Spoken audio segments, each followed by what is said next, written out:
que se actuaron como grandes, lo mínimo le deben de dar lo justo por el daño tan grande que hicieron. 2 años, 10 meses y 11 meses más en libertad asistida. Eso es todo. Ese es el castigo por un feminicidio que quedó grabado en video. Y la pregunta que está rompiendo a todo México es esta: ¿de verdad una vida vale menos de 3 años? Suscríbete ahora mismo a Alerta Roja, porque este caso no solo te va a impactar, te va a hacer cuestionar todo el sistema de justicia. 25 de septiembre de 2025. Ejido El Desierto, municipio de General Plutarco Elías Calles, Sonora, una zona cercana a Sonoita. Ese día Leila Monserrat, una adolescente de 15 años, salió con la idea de regresar a casa, pero nunca volvió. Horas antes, había sido contactada por 2 jóvenes. No eran desconocidas, eran sus propias amigas. Le prometieron algo sencillo, una sorpresa, un encuentro, algo aparentemente inofensivo, pero todo era una trampa. Las investigaciones de la Fiscalía General de Justicia del Estado de Sonora revelaron que Leila fue llevada a un domicilio. Ahí, sin posibilidad de escapar, fue sometida, atada, inmovilizada y finalmente asesinada por asfixia mecánica. Pero hay un detalle que convierte este caso en algo aún más perturbador. Todo fue grabado. El video, que posteriormente llegó a manos de la madre, muestra algo difícil de entender. Mientras una de las agresoras ejecuta el ataque, la otra graba e incluso hace comentarios durante el crimen. No fue impulsivo, no fue un arrebato. Hubo engaño, hubo preparación, hubo decisión. Y las responsables tenían 13 y 15 años. Durante los primeros días, la investigación incluso apuntó hacia un adulto identificado como Martín N., alias El Calusha. Pero ese hombre apareció muerto posteriormente y las pruebas periciales terminaron señalando directamente a las 2 adolescentes. El caso estaba claro, el crimen también. Lo que nadie esperaba era lo que vendría después. Abril de 2026, se da a conocer la sentencia. 2 años y 10 meses de internamiento, 11 meses de libertad asistida y una reparación del daño de poco más de 5,000 pesos. 5,000 pesos, ni siquiera cubre el funeral. Y aquí aparece la voz más desgarradora de todo este caso: Carmen Angélica Becerra, la madre de Leila. Una mujer que no solo recibió el video del asesinato de su hija, sino que ahora tiene que aceptar que quienes lo hicieron podrían salir libres en menos de 3 años. En entrevistas lo dijo sin filtros. Actúan como adultos, deben ser castigadas como adultos, porque para ella esto no es justicia, es impunidad. Mientras tanto, el magistrado presidente del Supremo Tribunal de Justicia de Sonora, Rafael Acuña Griego, fue claro. El caso está sujeto a la Ley Nacional del Sistema Integral de Justicia Penal para Adolescentes. Y esa ley no permite penas mayores. Ahí está el límite, ahí está el choque. Una ley diseñada para proteger frente a un crimen que muchos consideran imposible de justificar con esa protección. Las marchas comenzaron, las protestas también, frente a fiscalías, frente a juzgados. Gente exigiendo lo mismo, justicia real. Pero hay algo que sigue sin encajar. Si hubo engaño, si hubo planeación, si hubo grabación, ¿realmente estamos hablando de un crimen de menores? ¿O estamos frente a algo mucho más oscuro que la ley no está preparada para enfrentar? Y tú, viendo todo esto, ¿crees que estas jóvenes sabían exactamente lo que estaban haciendo? Hay algo profundamente incómodo en este caso. Y no tiene que ver solo con el crimen, sino con lo que ocurre después. Porque cuando el expediente de Leila Monserrat llegó a manos del juez especializado en justicia para adolescentes, el resultado ya estaba prácticamente definido desde antes de iniciar. No por corrupción, no por falta de pruebas, sino por la ley. No te emociones, mira. Mira, agarra esto. Agarra aquí. No. En México, este caso se rige por la Ley Nacional del Sistema Integral de Justicia Penal para Adolescentes, vigente desde 2016, una legislación creada bajo estándares internacionales, alineada con la ONU, que busca algo muy específico: priorizar la reinserción social de menores por encima del castigo. Y aquí está el punto crítico. El artículo 145 de esta ley establece límites máximos de internamiento dependiendo de la edad del menor. Para adolescentes entre 14 y 17 años, incluso en delitos graves como el feminicidio, la pena máxima no puede exceder los 5 años. Y en muchos casos, los jueces optan por sanciones menores si consideran factores como desarrollo psicológico, entorno familiar o posibilidad de reintegración. Eso significa que, aunque el crimen sea brutal, la respuesta legal tiene un techo. En el caso de Leila, las responsables tenían 13 y 15 años. Eso activó automáticamente un marco legal que restringe cualquier posibilidad de una condena proporcional al impacto del delito.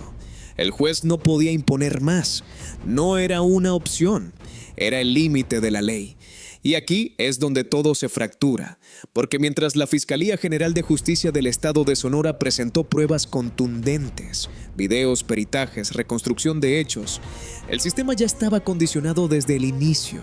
No importaba cuánto horror hubiera en el expediente, la sentencia tenía un techo. Esto no es un caso aislado.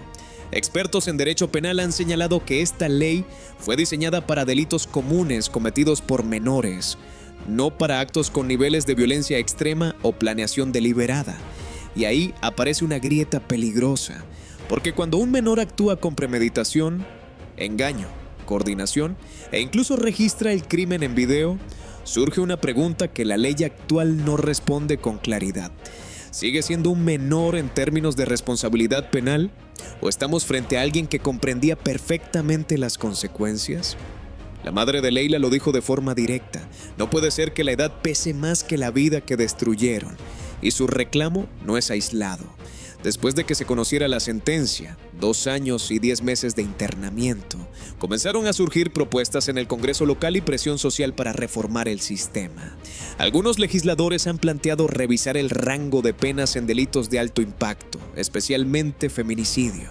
Otros proponen algo aún más controversial: permitir que menores sean juzgados como adultos en casos extremos. Pero aquí entra otro conflicto. México ha firmado tratados internacionales que prohíben explícitamente tratar a menores como adultos en el sistema penal. Cambiar esto no solo implicaría reformar leyes nacionales, sino entrar en tensión con compromisos internacionales. Es un choque de mundos: derechos humanos contra exigencia de justicia, reinserción contra castigo ejemplar, edad contra brutalidad.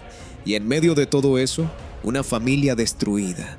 Mientras tanto, especialistas advierten algo inquietante. Si no se ajusta la ley para contemplar estos casos extremos, podría generarse un efecto peligroso, una percepción de impunidad cuando el delito es cometido por menores. Y esa percepción cambia comportamientos, cambia límites, cambia decisiones. Porque si alguien cree que no enfrentará consecuencias reales, el riesgo aumenta.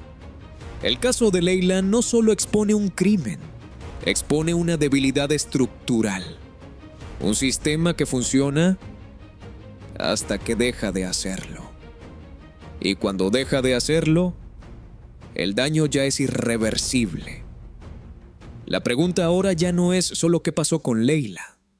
La pregunta es, ¿qué va a pasar después? ¿Debe México cambiar sus leyes, aunque eso implique romper con estándares internacionales? ¿O el problema no es la ley, sino cómo se está aplicando? ¿Y tú? Si estuvieras frente a ese juez, ¿habrías dictado una sentencia diferente sabiendo que la ley te lo impide? El momento más duro de este caso no fue el hallazgo del cuerpo, ni siquiera la confirmación de que sus propias amigas la habían asesinado. El punto de quiebre llegó después, cuando todo terminó, y al mismo tiempo, cuando todo parecía no haber empezado. Porque mientras la carpeta de investigación se cerraba, la herida apenas se abría.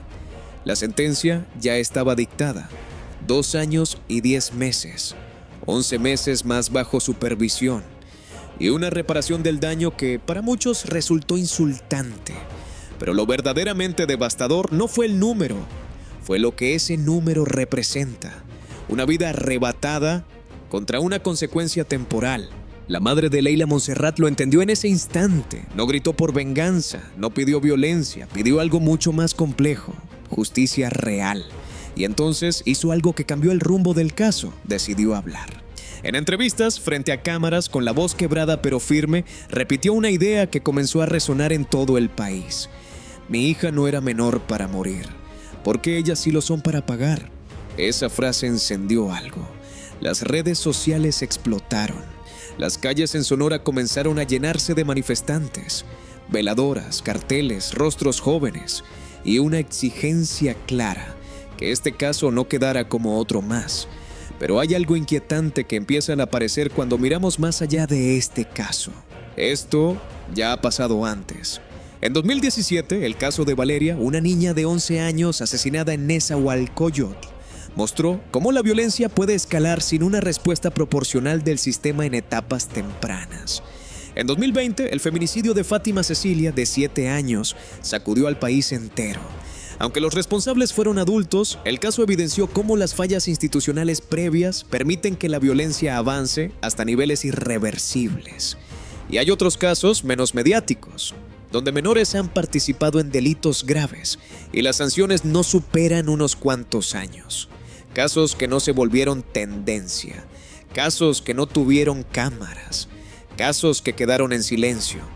Y aquí es donde todo cambia, porque el caso de Leila no es solo una tragedia individual, es un punto de inflexión, un espejo incómodo, una advertencia. Si la ley no distingue entre un error impulsivo y un crimen planificado con engaño, ejecución y registro en video, entonces el problema no es solo el delito, es el sistema. Y mientras tanto, el tiempo sigue corriendo. Cada día que pasa es un día menos de condena. Cada día acerca a las responsables a recuperar su libertad. Y cada día aleja a Leila un poco más de cualquier posibilidad de justicia proporcional. Pero hay algo que no se puede ignorar. Este caso ya dejó una marca. Está generando presión, debate, propuestas y, sobre todo, está obligando a miles de personas a mirar de frente una realidad que antes evitaban. Porque la pregunta ya no es si esto fue injusto. La pregunta es: ¿cuántos casos más se necesitan para que algo cambie? Y aquí es donde tú entras, porque este canal no solo cuenta historias, las expone, las cuestiona y las convierte en algo que no se puede ignorar. Si quieres más casos como este, investigados a fondo, sin filtros y con todo lo que otros no cuentan, suscríbete ahora mismo a Alerta Roja, porque lo que no se habla, se repite. Y ahora dime algo, pero piénsalo bien. Si la ley protege a quien comete el crimen, ¿quién protege realmente a las víctimas?